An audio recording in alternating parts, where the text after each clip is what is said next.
Electronic voting machine यानी EVM पर एक बार फिर बहस तेज हो गई है। टेस्ला और स्पेसएक्स के मालिक एलन मस्क के एक ट्वीट ने भारत में ईवीएम को लेकर बहस छेड़ दी। इसके बाद बीजेपी सरकार में आईटी मंत्री रह चुके राजीव चंद्रशेखर ने भी इस पर रिएक्ट किया।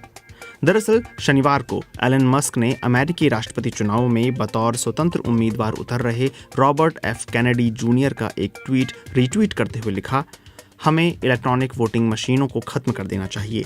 इंसान या आर्टिफिशियल इंटेलिजेंस के जरिए इनके हैक होने का भले ही कम लेकिन बड़ा जोखिम है। इसके बाद पिछली मोदी सरकार में आईटी मंत्री रहे राजीव चंद्रशेखर ने एलन मस्क को जवाब दिया और लिखा, ये चीज़ों का सामान्यीकरण करने वाला बयान है, जिसका मतलब है कि कोई भी सुरक्षित डिजिटल हार्डवेयर नहीं बना सकता। ये गलत है।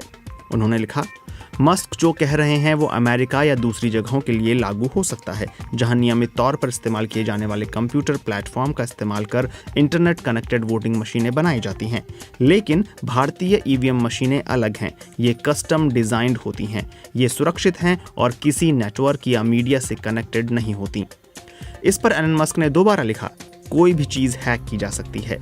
राजीव चंद्रशेखर ने मस्क के इस छोटे से उत्तर का भी लंबा जवाब दिया और लिखा, तकनीकी तौर पर देखा जाए तो आप सही कह रहे हैं, लेकिन वो चर्चा इस चर्चा से अलग है जो ईवीएम पर केंद्रित है, जो पेपर वोटिंग के मुकाबले सुरक्षित और भरोसेमंद है।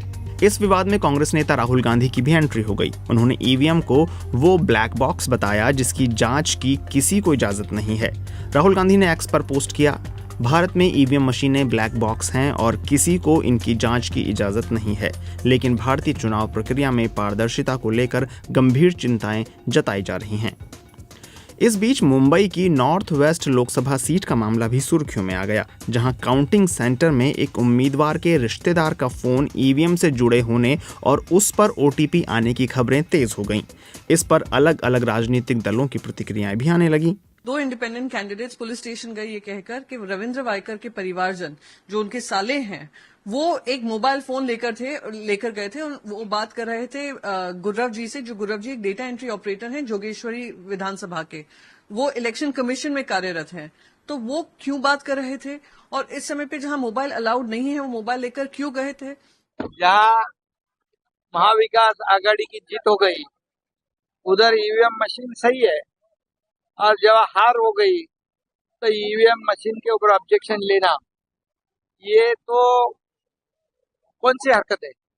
अभी राहुल गांधी तो 2 जगह से जीते हैं, तो ईवीएम मशीन उधर बराबर थी, तो उन्होंने कहना चाहिए ईवीएम मशीन सब जगह खराब थी, मैं इस्तीफा देके फिर से चुनाव लड़ता हूँ। ईवीएम पर बढ़ते विवाद के बीच चुनाव आयोग ने एक प्रेस कॉन्फ्रेंस कर ईवीएम को अनलॉक करने के लिए ओटीपी आने की खबरों को गलत बताया। ये ईवीएम के लिए कोई अनलॉकिंग के लिए ओटीपी नहीं आता है। ईवीएम ये एक स्टैंड अलोन डिवाइस है, उसमें कोई वायर्ड और वायरलेस कम्युनिकेशन का कोई प्रोविजन है ही नहीं। सो जो न्यूज है वो गलत न्यूज है और किसी भी आधारहीन न्यूज है। हाल ही में हुए लोकसभा चुनाव में मुंबई नॉर्थ वेस्ट सीट पर शिवसेना शिंदे के उम्मीदवार रविंद्र वायकर ने शिवसेना उद्धव ठाकरे के उम्मीदवार अमोल कीर्तिकर को महज 48 वोटों से हराया था।